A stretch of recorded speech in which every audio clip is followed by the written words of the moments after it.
अभी तक हमने सुना कि अर्जुन युद्ध को लेकर दुखी और भ्रमित होते हैं। तब श्री कृष्ण उन्हें समझाते हैं कि आत्मा अमर है, शरीर नश्वर है और जन्म और मृत्यु एक प्राकृतिक चक्र है। मृत्यु के भय से हमें अपने कर्म और धर्म से नहीं हटना चाहिए। अभी तक श्री कृष्ण ज्ञान योग के विषय में कहते हैं। अब हम उसके आगे कर्म योग के विषय में सुनेंगे, जहाँ श्री कृष्ण कहते हैं कि हमें हर परिस्थिति में सुख हो या दुख एक ही भाव से अपना कर्म करना चाहिए अथवा अपना काम करना चाहिए, और कैसे हमें अपने चंचल मन को स्थिर रखना चाहिए।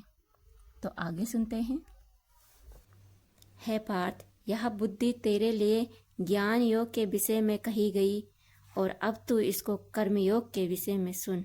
जिस बुद्धि से युक्ता हुआ तू कर्मों के बंधन को भली भांति त्याग देगा, अर्थात सर्वथा नष्ट कर डालेगा।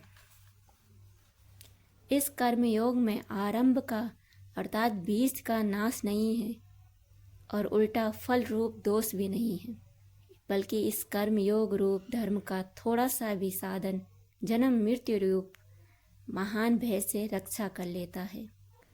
हे अर्जुन, इस कर्म योग में निश्चय आत्मिका बुद्धि एक ही होती है, किंतु अस्थिर विचार वाले विवेकहीन सकाम मनुष्यों बुद्धियां निश्चय ही बहुत भेदों वाली और अनंत होती हैं। इसमें श्री कृष्ण कह रहे हैं कि जो कर्म योग करते हैं, जो कर्म योग में विश्वास करते हैं, उनकी एक ही बुद्धि स्थिर बुद्धि रहती है। किंतु हैं जो सकाम मनुष्य होते हैं, जिनको संसार की मोह माया में बंधन में जुड़े होते हैं, उनकी बुद्धियाँ, उनकी बुद्धि, उनकी विवेक बहुत भेदों वाली होती है, अनंत होती है। उनके अपने विचारों में ही मतभेद होते हैं। किंतु जो कर्म योग में विश्वास करता है, उसका मन स्थिर होता है, उसकी बुद्धि स्थिर होती है। आगे कृष्ण कहते हैं, हे अर्जुन, जो भोगों में तन्मय हो रहे हैं, जो कर्म फल के प्रशंसक वेद वाक्यों में ही प्रीति रखते हैं, जिनकी बुद्धि स्वर्ग ही परम प्राप्य वस्तु है और जो स्वर्ग से बढ़कर दूसरी कोई वस्तु नहीं है, ऐसा कहने वाले हैं वे अविवेकी जन इस प्रकार जिस पुष्पित अर्थात दिखाऊ शोभायुक्त वाणी को कहा करते हैं, जो कि जन्म रूप कर्म फल देने वाली एवं भोग तथा ऐश्वर्य की प्राप्ति के लिए नाना प्रकार की बहुत सी क्रियाओं का वर्णन करने वाली हैं। उस वाणी द्वारा जिनका चित्त हर लिया गया है, जो भोग और ऐश्वर्य में अत्यंत आसक्त हैं, उन पुरुषों की परमात्मा में निश्चय आत्मिका बुद्धि नहीं होती।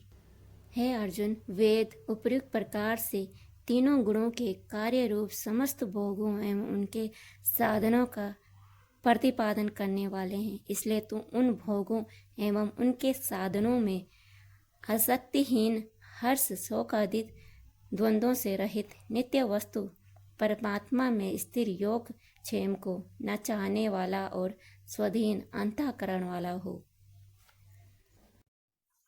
इसमें श्री कृष्ण अर्जुन को समझा रहे हैं कि तू भोगों और साधनों से आसक्तिहीन हो, उनसे दूर हो, हर्ष शोक सुख दुख इन द्वंद्वों से दूर हो, उससे रहित हो और नित्य वस्तु जो नित्य है, अनंत है, उसको चाहने वाला हो और स्वाधीन अंतःकरण वाला हो, अपने ही अंतर मन को झांकने वाला हो।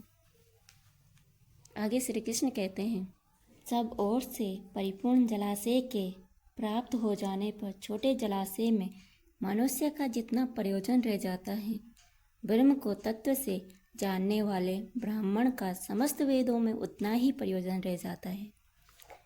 तेरा कर्म करने में ही अधिकार है, उसके फल में कभी नहीं।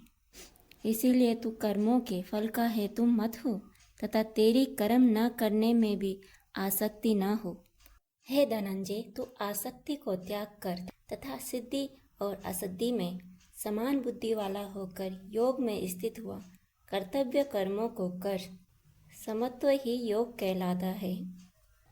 आगे श्री कृष्ण कहते हैं, इस समरूप बुद्धि योग से सकाम कर्म अत्यंत ही निम्न श्रेणी का है। इसीलिए हे धनंजय, तू समबुद्धि में ही रक्षा का उपाय ढूंढ, अर्थात बुद्धि योग का ही आश्रय ग्रहण कर, क्योंकि फल के हेतु बनने वाले अत्यंत दीन हैं। इसमें श्री कृष्ण अर्जुन को बुद्धि योग का ज्ञान देते हैं कि हर स्थिति में, हर परिस्थिति में अपने बुद्धि को समबुद्धि यानी एक समान बुद्धि रखना, एक समान सोच रखना, कोई भी कर्म करना उसके लिए बिना फल की इच्छा किए समबुद्धि से कर्म करना। आगे श्री कृष्ण कहते हैं, समबुद्धि युक्त पुरुष पुण्य और पाप दोनों को इसी लोक में त्याग देता है, अर्थात उनसे मुक्त हो जाता है। इससे तू समत्व रूप योग में लग जा। यह समत्व रूप योग ही कर्मों में कुशलता है, अर्थात कर्म बंधन से छूटने का उपाय है। क्योंकि समबुद्धि से युक्त ज्ञानी जन कर्मों से उत्पन्न होने वाले फल को त्याग कर जन्म रूप बंधन से मुक्त हो निर्विकार परम पद को प्राप्त हो जाते हैं। जिस काल में तेरी बुद्धि मोह रूप दलदल को भली भांति पार कर जाएगी, उस समय तू सुने हुए और सुनने में आने वाले इस लोक और परलोक संबंध सभी भोगों से वैराग्य को प्राप्त हो जाएगा। भली भांति के वचनों को सुनने से विचलित हुई तेरी बुद्धि जब परमात्मा में अचल और स्थिर ठहर जाएगी, तब तू योग को प्राप्त हो जाएगा, अर्थात तेरा परमात्मा से नित्य संयोग हो जाएगा। अब अर्जुन श्री कृष्ण भगवान से प्रश्न करते हैं। अर्जुन बोले, हे केशव, समाधि में स्थित परमात्मा को प्राप्त हुए स्थिर बुद्धि पुरुष का क्या लक्षण है? वह स्थिर बुद्धि पुरुष कैसे बोलता है, कैसे बैठता है और कैसे चलता है? श्री भगवान बोले, हे अर्जुन, जिस काल में यह पुरुष मन में स्थित संपूर्ण कामनाओं को भली भांति त्याग देता है और आत्मा से आत्मा में ही संतुष्ट रहता है, उस काल में वह स्थित पर्यंग कहा जाता है। दुखों की प्राप्ति होने पर जिसके मन में उद्वेग नहीं होता, सुखों की प्राप्ति में जो सर्वथा निष्प्रिय है तथा जिसके राग भय और क्रोध नष्ट हो गए हैं, ऐसा मुनि स्थिर बुद्धि कहा जाता है।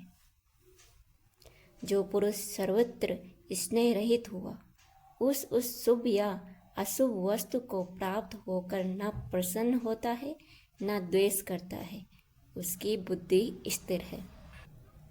और कछुआ सब ओर से अपने अंगों को कैसे समेट ले, वैसे ही जब यह पुरुष इंद्रियों के विषयों से इंद्रियों को सब प्रकार से हटा लेता है, तब उसकी बुद्धि स्थिर है। यह समझा जाना चाहिए। इंद्रियों के द्वारा विषयों को ग्रहण न करने वाले पुरुष भी केवल विषय तो निवृत्त हो जाते हैं, परंतु उनमें रहने वाली आसक्ति निवृत्त नहीं होती। इस स्थित पर्यग पुरुष की तो आसक्ति परमात्मा का साक्षात्कार करके निवृत्त हो जाती है। हे अर्जुन, आसक्ति का नाश न होने के कारण ये परमंथन स्वभाव वाली इंद्रियां यत्न करते हुए बुद्धिमान पुरुष के मन को भी बलात् हर लेती है। इसीलिए साधक को चाहिए कि वह उन संपूर्ण इंद्रियों को वश में करके समाहित चित्त हुआ मेरे परायण होकर ध्यान में बैठे, क्योंकि जिस पुरुष की इंद्रियां वश में होती है उसकी बुद्धि स्थिर हो जाती है।